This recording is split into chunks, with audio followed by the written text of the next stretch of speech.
You're getting ready to watch our review of Dune 2. You're watching on YouTube, so we want you to like, subscribe, and comment. And if you do, by March 4th, at the end of 5 p.m. Pacific Standard Time, we're going to do a random drawing of 4 lucky winners of a mug that we're getting ready to create for Laughing Parrot Productions. And on the other side, it's going to have film reviews with the historic Bishop Twin Theater. Here we go. Roll tape.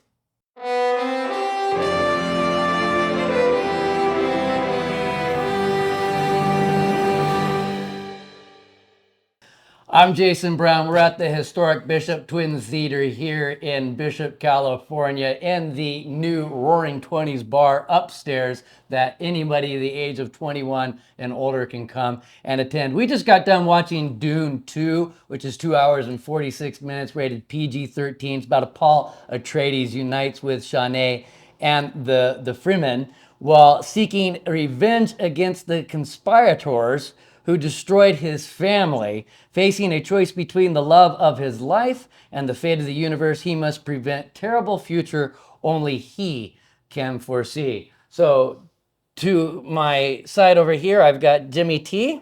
I've got Ethan Jacobson and our film historian down at the end, Chris Langley. In Jimmy typical fashion, I'm going to ask his questions. 1, did you like the movie? Yes. E. Yes. Chris. Yes. Okay. Yes. Following up, would you watch it again? Nah. Really? Wow. Okay. Would you watch it again? I think I need to, but I necessarily wouldn't enjoy it. I mean, I'm not going to do it because I want to enjoy it. I just want to understand what was going on.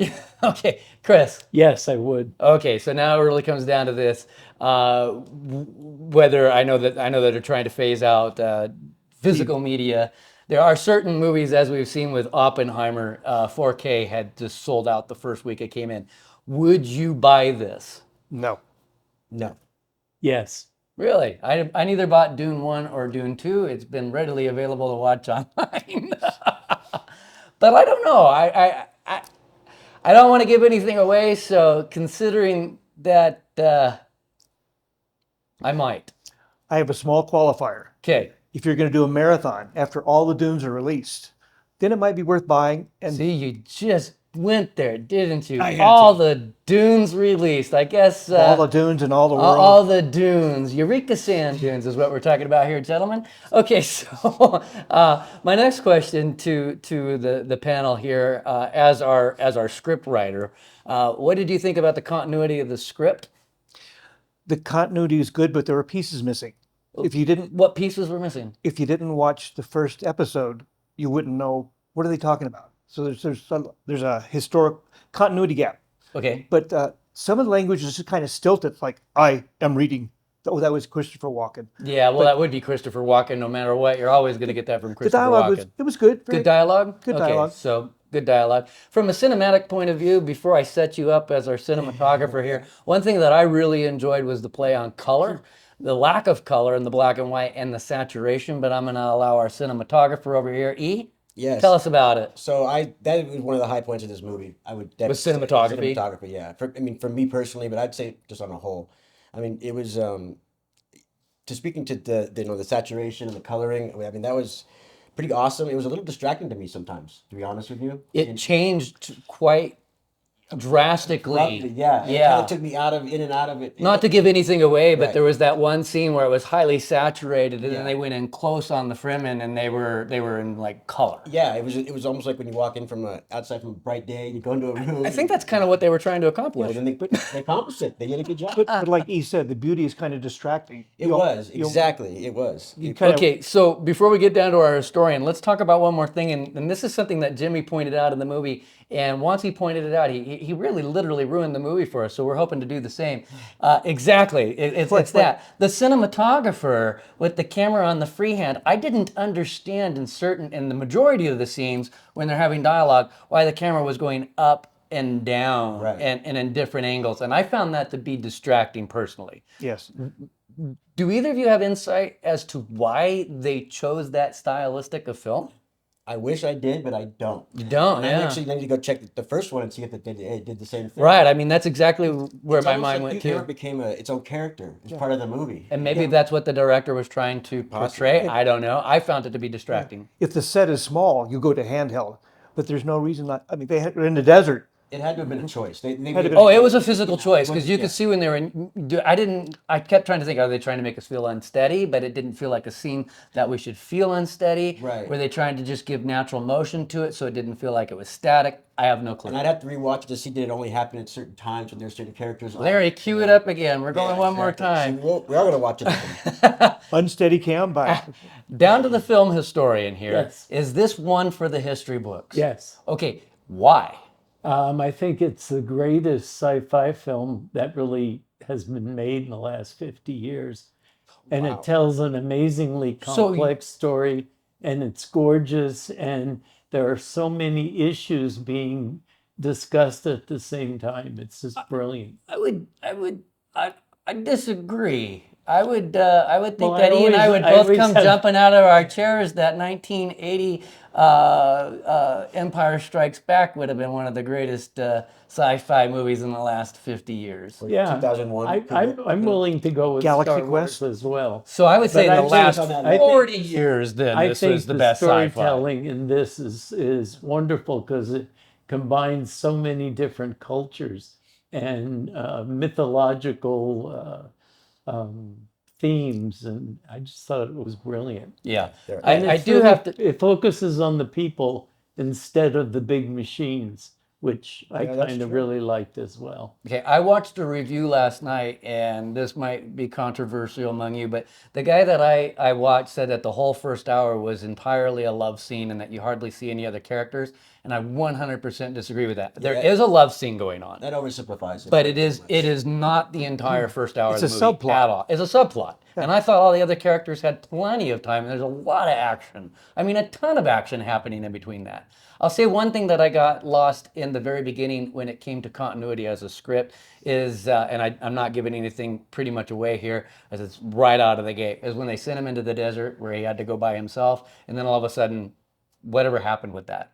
I don't see him coming back. The next thing he's in all these other scenes. I felt that He came back. With I got hot, confused. He came back with Hot Johnny.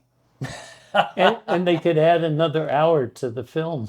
Yeah, well, that's maybe they did. Yeah, like exactly. maybe when we see the director's cut, there's an entire scene there that got cut that caused that confusion for me. Or maybe I'm just a complete 100% parrot moron. I want you guys, if you don't want spoilers, or if you're watching on Bishop Twin Theater's website, it'll be cut here.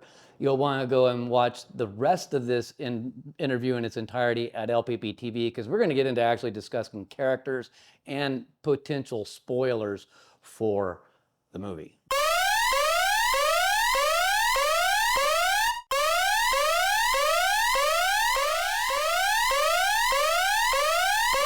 And we're back. All right, so Oh man, when the dog died, I just yeah, now we can relax. All the official part is jeez. over. We can actually enjoy talking about this and not be so stiff. Talk about characters. I mean, there are spoilers here, guys. You might want to tune in. I personally believe that the whole point leading up to the end, when he says that part about uniting the families, and you see what's her name, Shanae. Yeah. Am I close? No. Charlotte, you know who I'm talking about, and you'll know who I'm yeah, talking yeah. about. I really felt that the only reason why he was choosing that is, remember he said there's many possible outcomes, but only basically like one leads to victory. And I think that's kind of like almost like a Thanos, Doctor Strange type of thing. Sounds like Avengers. Rip-offs. Yeah. But I think the only reason why he was choosing the other one over that is because that's the only possible outcome. Or are they setting us up for a total? And by the way, guys, there's a Dune Part 3. Oh yeah. I didn't. I think. Larry's already mad because he couldn't stand the fact that the first one ended that way, and the fact that we told him there's going to be a Dune 3. He's like, I don't even want to watch 2 until 3 comes out. Because it just ends It ends. right in the middle of, almost like a middle of a But sentence. what do you think about that? Do you think that that's the possible path, or are we being set up for something completely different? I think you're right. I think that's the politics of the people. He has to marry or take on the woman who will unite the families rather than any other reason. He's choosing True that over love, against true love doesn't really work. It'll be interesting to see how they work it out. Yeah, really. Because when I lived in Iran, the Shah had taken a wife that everybody loved named Soroya, but she didn't produce a male heir. So he had to divorce her and marry another one. Sounds like Henry VIII. Yeah. Well, it was just one, but and she was amazing. I met her, and she was brilliant, spoke French and Farsi and English perfectly, was well educated, but she never really related as much to the people. And I kept reflecting on that when he seemed to be choosing the chick with the interesting. All right, so let's go to the second, to Dune 3. You think Christopher Walken gets... You know, Christopher only used one Christopher Walken He pause. only was... in a only sentence. one pause Only one pause. Maybe per sentence? two. Maybe two. I loved Christopher I was Walken in amazed this how movie. old he had gotten. Even the 80s, yeah. Yeah. Yeah, I really absolutely And I- enjoyed Christopher Walken. Yeah, Yeah, I in do this. too. I don't want to be the only one leading this discussion. What did you guys really popped out to you in the movie besides Elvis. Calm down. The Elvis two of them, was the two great. Of them, the two of them kissing. I know that on the Dune. That Elvis is great. I didn't even recognize him. No, I didn't Yeah, either yeah, he's until the unrecognizable. credits. I went, who is that? That's right. He played Elvis. Welcome. That's right. And that was amazing. He really has breadth in his performance. What a character too. And the Yeah. floating fat You were man. trying to kill me. Yeah. The floating fat man was in Fargo. Wow. That's still in Skarsgård. Sir? Wow. Skarsgård, yeah. I couldn't remember. And They changed his voice too. Yep. You I notice thought- the Oh yeah. the guy they made him the same. The Yeah. Baron Harkonnen, and then they all had the same kind of Yeah. And for Dune 1, I kept thinking that Paul was too young. He looked like a kid. Yeah. And, he should have been in Greece or something like that. But by the end of 2, I don't know whether he's just a fabulous actor, which I think he is. he is too. But he really matured. And at the very end, he was like an adult. Which I think is part of what they're trying to do. Yeah. They're trying to set in the I think beginning they it did was a all great about- job. Yeah. Yeah. He was a young kid in the very beginning, right? He filled the role. Yeah. What a transition, though, and what a I'll always love you line. And we knew that he when he drank of the poison. the poison from the worms, Water of life. and everything came to clarity to him. And boy, she sure. Not a happy camper. And she's still not a happy camper. Yeah. And I felt like she's the only one that didn't buy into the prophecy. Well, yeah, that's how it's Do you believe that? Do you believe it's a prophecy? Yeah. I Yeah. think I love that. I love it. Javier was a little bit over the top every time. it was so This much is like so- the Middle East. hold on. Back to Jimmy. Jimmy, what? Javier? Javier was just a little bit over the top. It's in prophecy. It's in prophecy. Okay, give us 60 seconds. It's in prophecy. It's in prophecy. As foretold. I kept Yeah. thinking of his hair in what is it called? The No country for old Old men. Man. Yeah. Yeah. Remember how awful his hair was? in God, I that? wasn't even paying attention to that. I was just like really caught up in the whole storyline. I forgot The what movies storyline. everybody else was in. Yeah, that's a good sign. It's a very good sign. And I kept looking at it. How did they do that? How did they do that in the first one? And then I just Let it go. got really into the whole creation of a world that I didn't know. So And that was wonderful. And it was so Middle Eastern. I lived in Iran for 2 years, and a lot of the culture was sort of integrated in, probably in the book, because the writer took 6 years of research to write the book. For And Dune? then, yeah, and then he rewrote it a couple of times. It was a series at one point, and then he rewrote it. Wow. And I thought he really captured desert life. We live in a desert. I lived in a desert in Iran. You were there, yeah. And then I thought that was really powerful. So anyone who's going to go see it, who lives in our desert, is going to say, "Oh yeah, I know that about the desert," and it really molds you if you live here long enough, just the way the Fremen were. Oh, sorry. Go ahead, Jimmy. so who was your favorite character? Paul, I think. Paul? Yeah. E, who was your favorite character? That's a great question. Well, while he's thinking about it, Jimmy, what was your favorite Yeah. character? I really like Johnny. She had this character arc where I'm not going to trust you, you're an outsider. It's just, you're okay. And Yeah. Then it's just like, She okay, was- I'm going to get you. They're a great couple, kind of. Yeah. I think she had the best character arc. The princess. I like the princess a lot. Of course you do. I thought her character was actually really great the way it put. And all of a sudden she became kind of like a narrator, almost. In a It almost looks like though, like there's another whole entire story Oh, with yeah. her getting ready to take Or place. maybe multiple. Maybe they have a whole. Yeah, I planet have with no this. clue what is planned for Dune, Well, but yeah. I do have to say it didn't disappoint. What's scary is that there are 7 Dune books that he Right. wrote. Right. So they could make. Is it okay for explicitives now at this moment? Because So, I mean, 2044. Star Wars did okay up until 6, but okay. So Who is your favorite character? yeah. You know, that's a really, really, really difficult question considering all the characters that were involved. I think it would have to come down to Paul Atreides. I really liked his character arc because I think his acting was just phenomenal because he goes from being an outsider to a Freeman to then all of a sudden this prophetic, and he himself after drinking the toxin. I mean, Water look of at that! life. Look at that character arc. He was 3 different characters through this whole movie. He was very a Jesus Christ as well. Definitely, he comes back from the dead, I do get tired of that Messiah stuff, but okay, yeah. and there were like 36 messiahs at the time that they kept thinking, "Oh no, it's him. No, it's him," and then it turned out to be Jesus was the Messiah. I'd like to give a special shout out to the worms. To the worms, They did were a great job. fabulous. Fabulous. In Yeah. that, in the first they pulled it movie, off.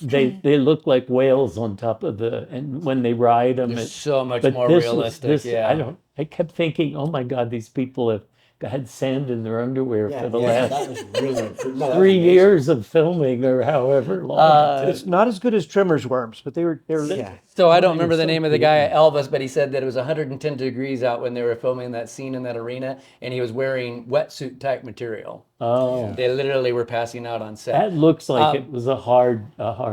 Let's try to wrap location. this up, but let's wrap it up with what didn't you like about the movie? Nothing. I Okay. loved it. E. I think it's one of the greatest movies I've seen, I was bored. bar none. You got bored? Yeah. I got Okay. bored. Okay. So, yeah. Honest? Yeah. But I do want to say that I love the wide shots in that movie. Every time they went to like these extra wide shots and They're stuff, beautiful, they're aren't just they? Absolutely phenomenal. The Amazing. yeah. So I just You notice what I did notice cinematography wise? They did not do any anamorphic like cinema lens flares. Right? Oh yeah, no, totally. Yeah. The desert became its own character. Yeah, You know, and yeah, speaking yeah. of characters, and so it was. Jimmy? dropped out of my brain. Come back to me. What didn't you? Well, I'm going to tell you what I didn't like, and that's exactly what I said in the beginning when I was talking in the previous part of the interview. I did not like how they sent him out into the desert, but then the next thing you know, the two of them, Arshane and him, are together. He never comes back, so I never see him passing that test, and I did not like that at all. I wanted to see him come back and have some heroism from that journey. I felt let down on that part. My That'll be the number 4, Dune Right. 4. Not Dune 3, four. but 4. Okay. my complaint journey was just, into the it was about 2 hours of movie forcefully crammed into 2 hours and 40 minutes. There's just sort of 2 parts. hours of movie forced into 2 hours and 40 minutes? Yeah, it could've could been it lag. It could Oh, be you said it could shorter. have been shorter. Yeah, Okay. that's- I was like, huh? That's sarcasm.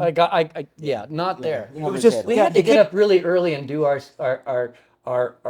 viewers Our- a service by letting them know about Dune 2.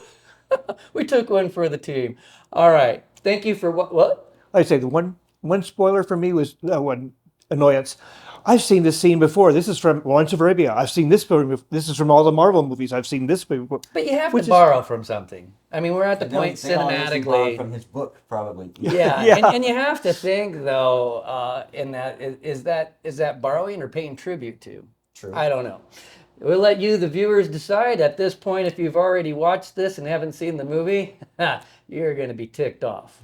But thank you for watching A Room with Many Views. We're at the historic Bishop Twin Theater. I'm Jason Brown. I'm Jimmy T. Ethan. I'm Chris Langley. And don't forget to come upstairs if you're over the age of 21 and enjoy this Roaring Twenties bar.